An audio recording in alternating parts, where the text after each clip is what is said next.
हैदराबाद से कर्नाटक के हुबली जाने वाले फ्लाई 91 की परवाज को बेंगलुरु की तरफ मोड़ दिया गया। हुकाम के मुताबिक खराब मौसम की वजह से परवाज के दौरान ही एक तकनीकी खराबी पेश आई। एक और जराये के मुताबिक मौसम की खराबी तैयारे का रुख मोड़ने की वजह बताई जा रही है। इसके बाइस तैयारे का रुख तब्दील करना पड़ा। ताहम तैयारे में मौजूद तमाम मुसाफिर महफूज हैं। इतवार के रोज तकनीकी खराबी के बाइस तैयारा तकरीबन 3 घंटे तक फिजा में चक्कर लगाता रहा। इस वाक़े से मुसाफिर खौफ व हरास का शिकार हो गए। कुछ मुसाफिर खौफ के मारे ज़ारो कतार रोने लगे और बाहिफाजत जमीन पर उतरने की दुआएं करने लगे। इतवार की शाम तकरीबन 3:30 बजे फ्लाई 91 हैदराबाद से रवाना हुई थी और उसे 4:30 बजे हुबली पहुंचना था, लेकिन खराब मौसम की वजह से उसे बेंगलुरु की तरफ मोड़ना पड़ा। मुताल्लिक़ा हुकाम ने यह बात बताई।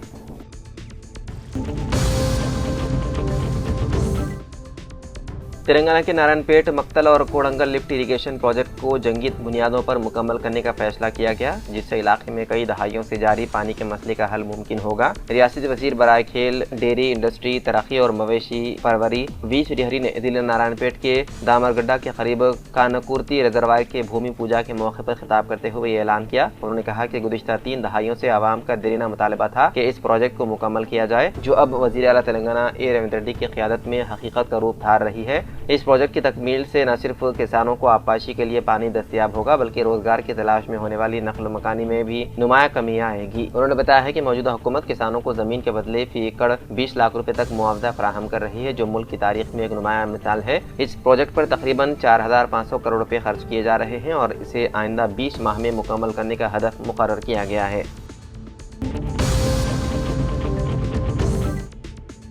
हैदराबाद के गच्चीबौली पुलिस स्टेशन हदूद में TNGO कॉलोनी के अपार्टमेंट में आग लगने का वाक़या पेश आया। कशीफ धुआं फैलने की वजह से मुकामी अफराद को सांस लेने में दुश्वारी का सामना करना पड़ा। ऊपरी मंजिल में फंसे हुए अफराद को फायर ब्रिगेड के अमले ने बचा लिया। उनमें से 2 अफराद की हालत तशवीशनाक होने के बायस उन्हें अस्पताल मुंतकिल किया गया। इब्तिदाई इत्तलात के मुताबिक यह हादसा इमारत के सेलार में शॉर्ट सर्किट की वजह से पेश आया। इस वाक़े में 15 बाइक्स जलकर खाकिस्तर हो गए।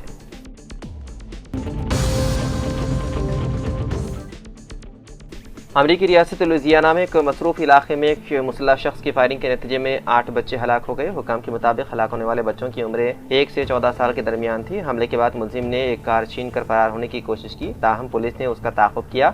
इस दौरान फायरिंग का तबादला हुआ, जिसमें मुलजिम मारा गया। पुलिस के मुताबिक जख्मी और हलाक होने वालों में से कुछ अफराद मुलजिम के रिश्तेदार भी हो सकते हैं। दूसरी जानिब यूनिवर्सिटी ऑफ पुलवामा के करीब फायरिंग के वाक़े ने खौफ हरास फैला दिया। इतवार की सुबह सवेरे तलबा के दरमियान झगड़ा हुआ, जिसके दौरान कुछ अफराद ने फायरिंग कर दी। इस वाक़े में 3 तलबा जख्मी हो गए हैं, जिनमें से एक की हालत तशवीशनाक बताई जाती है।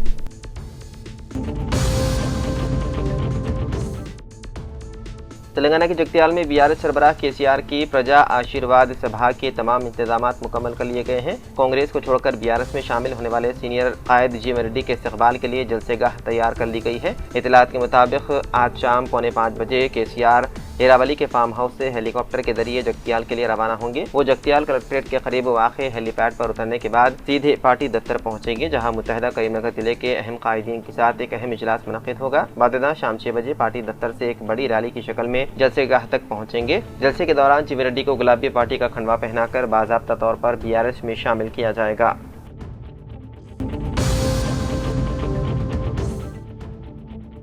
तेलंगाना के अदला में लू लगने के सबब अमवात होने लगी है और लू लगने के वाक़यात में इजाफा हुआ है। अदला में गुज़िश्ता 48 घंटों में 6 अमवात की तौसीक़ हुई है। कहा जा रहा है कि अगर दर्ज हरारत में इसी रफ्तार से इजाफा हुआ तो लू लगने के वाक़यात में इजाफा हो सकता है। पेदापल्ली में 50 साल दासरी रमेश की लू लगने से मौत हो गई, जबकि सिलसिला में एन मोहन नामी तामीरी मजदूर की मजदूरी के दौरान मौत हो गई है। ज़िले मजदूर रामलू कामरडी खेत में काम कर रहा था कि अचानक बेहोश होकर गिर पड़ा और दौरान इलाज मौत हो गया। वरंगल में 65 साल भूकैया काम के दौरान लू लगने से मौत हो गया। उनके अलावा खम्मम में शदीद गर्मी से 2 खवातीन की मौत हो गई। महकमे सेहत से अदला में गर्मी की शिद्दत में इजाफे को देखते हुए रहनुमाना खतूत की इजराई पर इक्तफा किया गया, लेकिन सख्त एहतियाती इक़दाम से मुतालिक अहकाम जारी नहीं किए गए। हालांकि आइंदा दिनों में गर्मी में मजीद इजाफा मुमकिन है। हैदराबाद और सिकंदराबाद में आइंदा चंद यौम गैर मौसमी बारिश की पेशकयासी की गई है, लेकिन कहा गया है कि गर्मी की शिद्दत में कमी नहीं होगी। बारिश से रतूबत में इजाफा होगा और गर्मी का एहसास बढ़ेगा। खानगी माहिरीन का कहना है कि बेशतर अदला में आइंदा दिनों में मूसलाधार बारिश और ज़ालाबारी के इम्कान है, लेकिन मामूली राहत के बाद दोबारा दर्जे हरारत में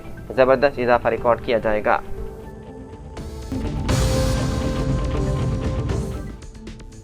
वकाराबाद जिले में कांग्रेस रुकन असेंबली टी राममोहन रेड्डी एक हादसे में उस वक्त बाल बाल बच गए जब ड्रोन उन पर आ गिरा। वकाराबाद के कलवाचेला मंडल हेडक्वार्टर पर रुकन असेंबली मुख्तलिफ तरक्याती कामों की इफ्तिताही तकरीब में शरीक थे। इस मौके पर महकमे ज़राअत की जानिब से खेतों में ड्रोन के जरिए खाद की पिचकारी का मुजाहरा किया गया। रुकन असेंबली के हाथों ड्रोन का इफ्तिताह हुआ और जैसे ही वो हवा में उड़ा आगे बढ़ने के बजाय सीधा रुकन असेंबली राममोहन रेड्डी पर आ गिरा, जिसके नतीजे में उन्हें मामूली जख्म आए। हुकाम ने इलाज के लिए रुकन असेंबली को गवर्नमेंट अस्पताल मुंतकिल किया, जहाँ मरहम पट्टी की गई। रुकन असेंबली की सेहत मुस्तहकम बताई जाती है। ड्रोन के गिरने से रुकन असेंबली के अलावा दीगर 2 कारकुन भी जख्मी हुए। दोनों जख्मियों की हालत भी मुस्तहकम बताई जाती है। बताया गया है कि तकनीकी खराबी के नतीजे में ड्रोन में हवा में आगे बढ़ने की बजाय अवाम पर गिर पड़ा। हादसे में रुकन असेंबली के महफूज रहने पर कारकुनों और हामियों ने इत्मीनान की सांस ली।